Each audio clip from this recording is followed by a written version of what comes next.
Hello everyone and welcome back to my Bold and Beautiful 29 YouTube channel. I hope you guys are having a wonderful day. Before we start, please hit the subscribe button and give this video a thumbs up. Hope and Carter participating different fancies about their futures while Taylor and Brook argue when Brook tries to move Ridge they're still each other's fortune. It promises to be a day filled to the brim with drama, and you wouldn't want to miss a second of the show. Taylor swore she wasn't back in Los Angeles for Ridge. Brook and Ridge were together apparently for good that time. Of course, Ridge called Hope a bee, and Brook got frenetic about that. Ridge ran straight to Taylor, and it wasn't too long before they hit the waists, and it looked like Ridge and Taylor were getting back together. Hope saw Daphne kiss Carter. Obviously she wasn't at all happy about that, but Carter refused to shoot Daphne home. Cracks showed in Hope and Carter's love. Also, Carter ripped up the paperwork, and suddenly, Steffi, Ridge, and Eric were back in charge at Forrester Creations. Latterly, Hope was likely out on her backside. She wasn't at all happy about Carter's choices. Hope and Elektra might lose the men in their lives. Hope lost her job at Forrester Creations. Steffi went against her family by canceling Hope for the future. Hope anticipated Carter to support her by walking out of the structure with her. But Carter doesn't want to mess up his future with FC. He was just given an alternate chance to make it right. Carter ultimately followed Hope back to her cabin, hoping that Steffi's decision wouldn't affect their relationship. But Hope has lost everything she wanted. She no longer has a line or the top spot at Forrester Creations. Carter admitted that the guilt was eating him alive. He'd to give the company back. But Hope was worried that Carter didn't fight for her. She told him to return to his chosen family and leave her alone. But Carter refused. He asked Hope to give him another chance. But will she? The cracks are beginning to form in Hope's personality, and it shows that she no way really loved him. Elektra and Will. This youthful couple is happy and drama-free for the utmost part. They're still in the honeymoon phase. But that could snappily come to an end. There's a lunar decline headed for Will's route. Luna will do anything to hitch a rich man. And she has her eyes set on Will. The two will cross paths at Il Giardino, which could shake up his relationship with Elektra. Daphne and Zend were still buzzing about the drama unfolding at Forrester Creations. But Zend could tell that Daphne fell in love with Carter. Daphne admitted that she couldn't go back to Paris because of him. She still believes they're meant to be. And she might be onto commodity. Carter could find himself walking back to Forrester Creations and into Daphne's drinking arms. Brook make a move on Ridge, Daphne Rose participating her ultimate want, and Carter taking Hope's emotional battery and coming back for further. Brook tried to speak up for Hope but her pleas did no good. The line is done. Hope turned to Carter to walk out alongside her but he was advised one bottom out the door meant he'd be done at Forrester Creations for good.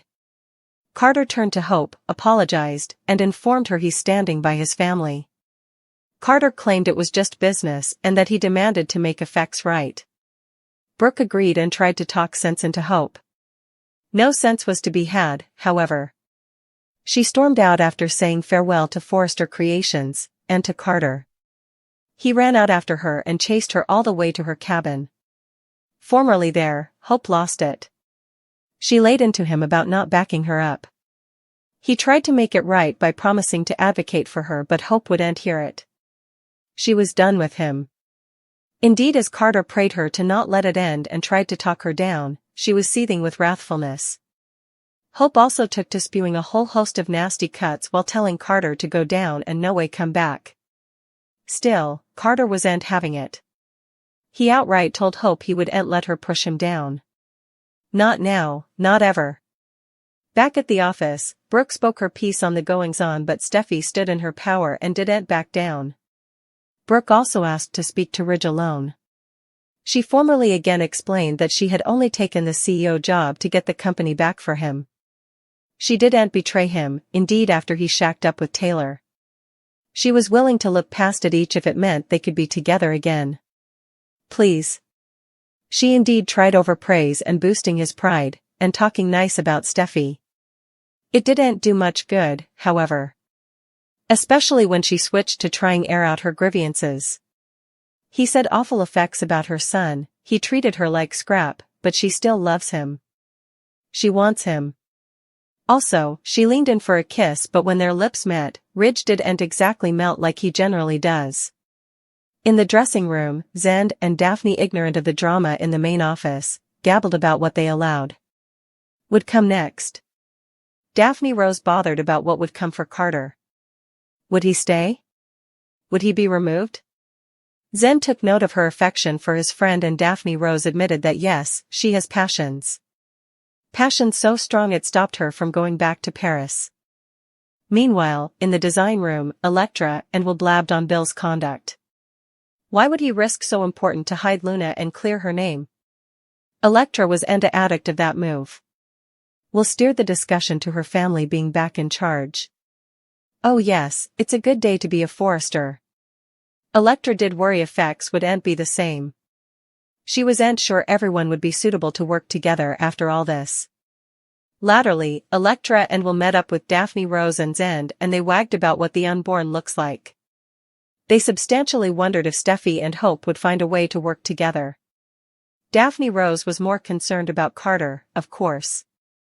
Her big stopgap was he'd dissociate from his gal and drop her like a hot potato. Little did she know just how altitudinous of an order that is. Carter isn't just smitten, he's frame obsessed with Hope. Brook to explode at Hope. Daphne keeps a secret. Luna exchanges with Will. Hope to still be in limbo at Forrester Creations. Steffi just remitted HFTF. Hope reminded her that Carter made a deal with Eric and Ridge. Still, Steffi reasoned that she wasn't part of any similar deal. Hope tries to turn the drift, but Steffi has dug her heels in. That leaves her no choice but to supplicate Carter not to let this be. The susurrus will be stuck in another tough spot. Does he choose love or the Forresters? It seems that the losses keep coming for Hope. The exercise clip shows Brook lashing out at her son. She yells that Hope needs to take some responsibility for her conduct. Also, Brook declares that she has zero sympathy for Hope / Of course, Brook still loves her son and always will. Occasionally, people need a little bit of tough love, however. Steffi updates Daphne about what happened at the meeting. The Forresters are close to getting FC back. Still, Daphne has developed real romantic passions for Carter. She tells Steffi that Carter can no way find out about their scheme. Still, secrets always come out at some point. Not only that, but the stunners are generally exposed at the worst times. Over at Il Giardino Eatery, Luna and Will sit at a table together. The villain smiles at Bill's youthful son. Luna gushes about how the Spencer family has been so kind to her. She wants to return the favor, but what exactly does that mean? It's hard to tell if Luna's reformation is genuine, or if she's up to no good. Hope just got a crash course in commercial treason, and it wasn't her stylish semester. After carrying an achievement alongside Carter to seize control of Forrester Creations, only to have it all come crashing down, Hope is left with nothing but a bruised pride and an empty office. Brook and Carter got to keep their seats at the Forrester table, but Hope? She was shown the door so presto she presumably didn't indeed have time to pack up her collection of flowy light dresses. With hope for the future remitted indefinitely and her name effectively removed from the Forrester canon, Hope has got some serious thinking to do. What's her coming move? Does she grovel? Does she go mischief?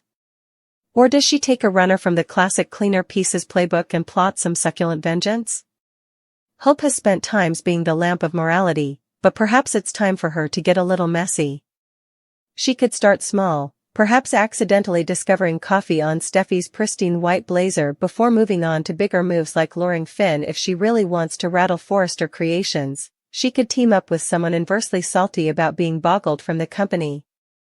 Who better to help her produce a rival fashion conglomerate than the ex-designer who was run out of city? When in mistrustfulness, find a Spencer. With no job, no prospects, and no immediate way back into Forrester, Hope could swallow her pride and run to Herrick's father-in-law, Bone Bill. He has enough plutocrat to fund a rival fashion house, buy Forrester Creations, or at the veritably least, offer her a snug administrative job where she can sit at an office and plot her coming move in peace. Bill loves a good sacrifice story and chaos, however, he'd love to stick it to Ridge just for sport, if nothing differently. Hope could take her bents away and start fresh. Whether that means heading to Milan to work for a transnational fashion house or setting up her own counterculturist enthusiasm conglomerate in Los Angeles, she has the name, connections, and experience to make it be. Sure, it wouldn't be easy, but if Sally Spectra can claw her way back into the assiduity, so can Hope. She'd eventually be free from the no way ending Logan vs. Forrester drama at least for many months. So, what will Hope do? Will she scheme her way back into Forrester, make her own fortune, or just sit at Il Giardino drowning her sorrows in bottomless mimosas? This saga is far from over, and Hope's coming move could change the game.